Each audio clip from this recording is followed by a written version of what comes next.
Girls Act Good presents Ladies of the Bay, a story inspired by real people.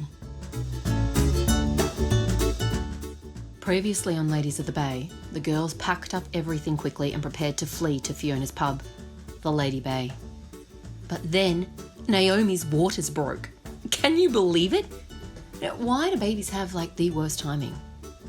Or is it actually the best timing? So, here we are again, though it's been a little while. A whole month, in fact, and a lot has changed and a lot has happened, but one thing has stayed the same. Happy Hour. Today's Happy Hour is being hosted by Nat in her home just out of town. We are all sitting out here on the patio. The fans are lazily spinning overhead.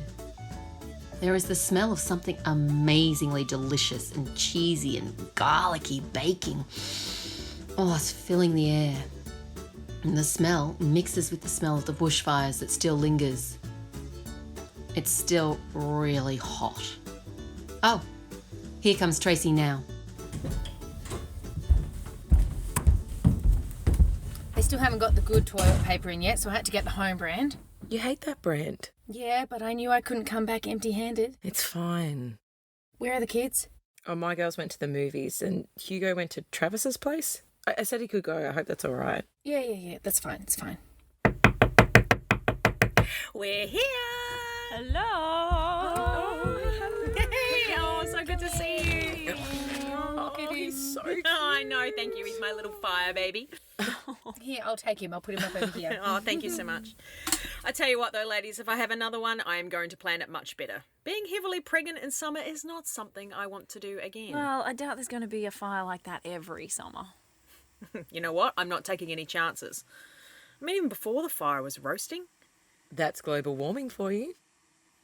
It was stupid to get in that car. We could have been burnt alive. But I was not going to have my baby in your annex, Trace. And I thank you for that. Can we pop the cricket on? Oh, I can't stand the cricket. Really? Oh, God. You're as bad as David. Oh, calm yourselves. Hate it. It's like watching grass grow. Just put it on, whatever. Just put it on low, though. You know, it was hard in the hospital, and we were having our baby, our first baby. And when he arrived, we were just so happy and excited, but others, they'd lost everything. The hospital was crowded, everyone was just in with everyone. There was no maternity ward. You know, there was this man next to me, and he'd lost his wife and his only daughter. I mean, how do you come back from losing your whole family? He's so beautiful, Nay. Cuppers, everyone? Yeah, thanks, Nat. Yeah, I'll have them. Yep. Yeah, go on. He was hope for people, you know. I mean, days after, people would just walk up to me and just comment on how lovely it was to see a new baby. I mean, these were strangers. They were down at the shelters, and I was only going down there to drop stuff off. But then I found myself going back every day, and to your place, Fiona, just to put a smile on people's faces, you know. I mean, I felt helpless, but that was something that I could do. Yeah. Yeah, look, everyone's been great. The whole town's really stepped up. They sure have, but it's not just the locals. Did you hear about that guy who stayed down here even though he lost all his sheep? The one that was droving from up north? Yep. He could have gone back to Queensland, but he stayed and kept on going out to any fire we had, always helping out. I heard that he's hanging around for someone else too. Okay, what are you two talking about? Yeah. Okay, well, one of the house fires he was called out to was Melissa's. And I heard that this sheep guy and her are a bit of an item now. Really? Mm-hmm. Yep, and after they went through the house fire, both losing everything, I think they met up again at one of your potluck dinners, didn't they, Fiona? At the pub? Yeah, yep. I'm so happy for her. Yeah. I saw them together at her house last week using sieves to go through the ash to see if they could find any bits and pieces, you know, in their front yard. We didn't bother doing that. I guess it can bring some people together. Or drive them apart. What about Hayley Moore? She said they didn't lose their stock, but everything that wasn't insured burned and everything that was insured was safe. Can you believe it? Oh, that's shitty. You can't control nature. We did our best, but nature ran over the top of us. What did you guys hear about Larry Couch trying to save his ferrets? Apparently he put them on the grass with wet hessian bags on top of them, but of course when he checked on them they were gone. Lucky ferrets. Oh, he's so annoying. He said the worst part was wearing other people's clothes. Oh, God. Dickhead. Well, I'm glad he was actually wearing something and not streaking like he normally does. Ugh. That bare ass. I know. You know, Mum picked up a bunch of kids from the holiday program who were left over and they couldn't fit in the ute. Yeah, I saw the principal of South Primary put 18 kids in the back of that ute. Regulations went out the window. Well, Mum actually put the kids in the dairy trough with wet towels over their heads. She said that she tried to make a game of it, you know, to keep them calm. And every so often, a little head would come up and she'd say, "No, you put your heads down, you put that towel back over your I head." can imagine her saying that. Same. What about all the animals, though? Our dogs are terrified of fire now. We had to do some backburning the other day, and they just ran. Our house was covered in soot and everything, but we didn't lose it, thankfully. Oh, God, I'm sorry, Trace. It's okay. I mean, I'm not the only one. What about that family who'd moved from Melbourne? I mean, they'd only been here for 2 weeks, hadn't even unpacked their boxes and lost everything. Their house, the caravan, their cars, and the schools they're both going to start working at in the new year. Only 2 weeks. Only 2 weeks, didn't I tell you? Apparently they'd moved here to be safer. It's like their house had been broken into in Melbourne like 3 times. Safer. Welcome to the country. I saw a house explode with the heat. Hugo's been having nightmares. He still gets a bit edgy on these hot days. I mean, so do I. How sad was that funeral last week? The Jennings family. I mean, yeah, it was heartbreaking. David was the one who found them. He was the first one there. There really was no safe place. I mean, when we got home, everything was just gone.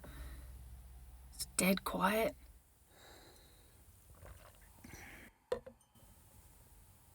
Lee and I are struggling at the moment, but I'm holding on. I'm not going to let this fire destroy my home and my marriage. Did you hear about Sharon and Jimmy? They've separated. Really? Sharon from netball? Yeah, it was just too much for her. I guess it's easy to divide house and contents when you don't have anything left.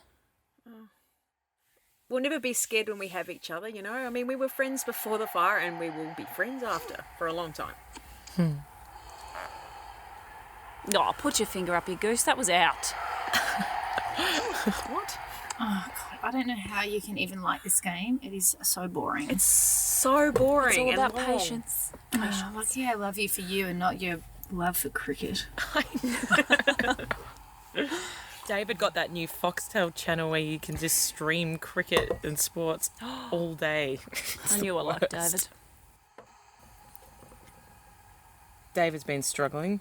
It was only his first week in the CFA and he was on the front line. Does he talk about it? Sometimes. I get bits and pieces from him, but he doesn't really say much. I mean, obviously pretty scary. In the first week afterwards, he kept saying he's having nightmares. He kept saying how one person was dead on the cricket pitch. Apparently some people looked perfectly fine, but just didn't get up. He said that there was this couple and they tried to leave on foot, but they didn't get far. David said it looked like they'd been holding hands. Oh, that's heartbreaking. Look, everyone feels responsible for not being able to save more people and things, but when you look at it from our perspective, we did save a lot. I didn't even know where he was for ages. No one could find him. Eventually someone told me he'd been taken up to the hospital for smoke inhalation, but I didn't know that until the next morning.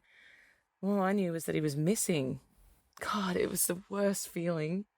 Didn't know if I had a house, didn't know if I had a husband. He just showed up the next morning. God, it was a long night. Then we came home together to see if we had a house, and we did. Lucky you. I'm sorry. You know you can stay here as long as you need to. Yeah, I know. Thanks, Nat. God, it was just bad luck in the end, wasn't it? I mean, the neighbours' houses on either side, they're still standing. The fire was just so unpredictable. I mean, why did my house have to go? Well, hey, I guess that's our story now, and it's part of who we are today, right? I mean, little fire baby and all. Oh, you really need to stop calling him that.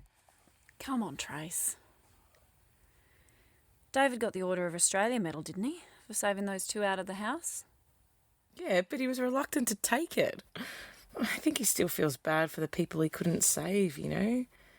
He's come home and he's put smoke alarms in every room of the house. I think he has a bit of PTSD, but being a guy doesn't really want to recognise it. Oh, Trace, I didn't tell you this, but he started going to see that new counsellor. Oh, that's Finally, now that the clean-up and rebuild's further along. Oh, good. Yeah. Well, the Lady Bay is still standing. For now. I guess all those drinking times have to count for something. True, right. Oh, there are too many memories in that place for it to just go up in smoke. I still remember the day you guys bought it. I mean, I couldn't believe it. Either could I. Bloody Mick and his impulses. Hey, it was a bloody good impulse. Mm-hmm. Yeah, I know. I did hit the jackpot when it comes to husbands, I suppose. It was that, or the developers knock it down and put in some god-awful apartments. Ugh, gross. That would have been terrible. Ruin the view. That's right. I know how lucky we are. You know, it was touch and go there for a while, but heaps of the regulars came down and fought to keep that fire away. We were happy to open it up to the community as soon as we could. Turned out to be the perfect base for lots of people. Exactly. I mean, I was down there daily with this one, helping with the clothing and the food hampers and stuff. Yeah, we had all sorts down there for a bit. It looked like a bomb had gone off, but they had nowhere else to go. People taking refuge in the front and back bars with what little they had left. People coming and going. Mick would stay up all night consoling people. We gave them showers, food, whatever we could. Yeah, you guys really kept the town going. Yeah, but you know, the business side of things isn't doing so well now. Don't get me wrong, we were happy to help out, but when it became the headquarters, we couldn't really charge our mates for a beer or a meal when they were the ones that had helped save the pub from burning down, you know, and they just lost everything. But it's okay. It's important to keep going. Even if I want to strangle Mick sometimes, I won't. We will get through this. We all will. We have to. Oh, shit. Bloody Dave's smoke alarms. Oh, give me some tea towels. Give me some tea towels. Hey, tea towel. Here we go. We're good. We're good. Sorry, guys. I tried to bake something nice for us. Oh, no. You're the worst cook ever. But I guess we can always have these good old saladas. Oh, yes. Yes, let's make worms. Oh, yes. Oh, they're so good. I mean, I do love these. Is it too early for this, ladies? Oh, fuck no. I thought you'd never ask. Piss the tea off. Oh, this is the best.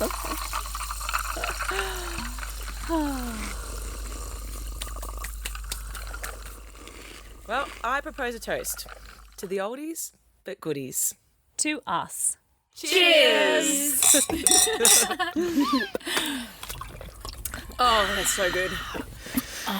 It's a good drop, that one. Ladies, let's play Whirlybirds. Yes! Yes! Yes, I want to play. We can't. Oh my gosh, yes. What about Fire Baby? Do you know me at all? I have come prepared. I'm ready to pump and dump. Let's do this.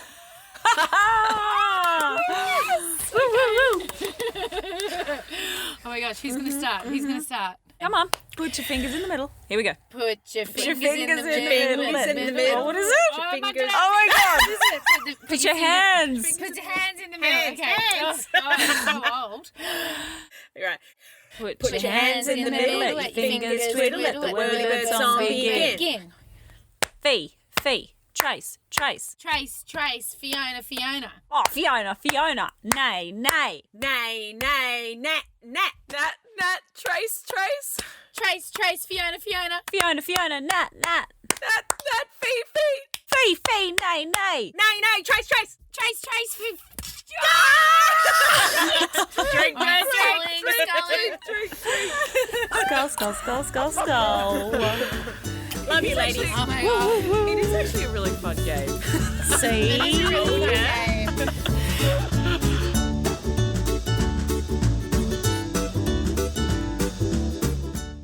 Oh, that little Fire Baby is so cute. He's just such a jolly little fellow. Thank you so much for joining us.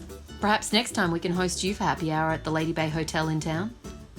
In the meantime, enjoy a drink with friends and listen to each other, because friends will last a lifetime. So sit back, pour yourself a drink. My personal favourite is a little glass of anything white with 1 ice cube in it. And call an old friend. Relax, reminisce, and just enjoy the moment.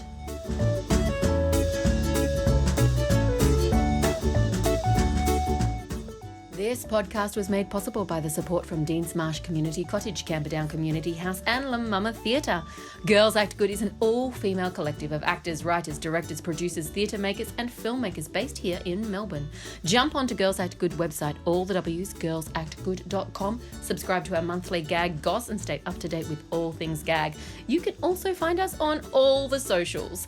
Ladies of the Bay was written and creatively developed by Jennifer Monk in association with Girls Act Good in 2019. Concept by Jennifer Monk, story by Jennifer Monk, Lisa Dallinger and Constance Washington. Re-workshopped in 2020 with Lee McClenaghan, Kelley, Kerr, Young, Lisa Dallinger and Jennifer Monk. Performed by Lisa Dallinger, Kelley, Kerr, Young, Lee McClenaghan and Jennifer Monk. Introduction by Constance Washington.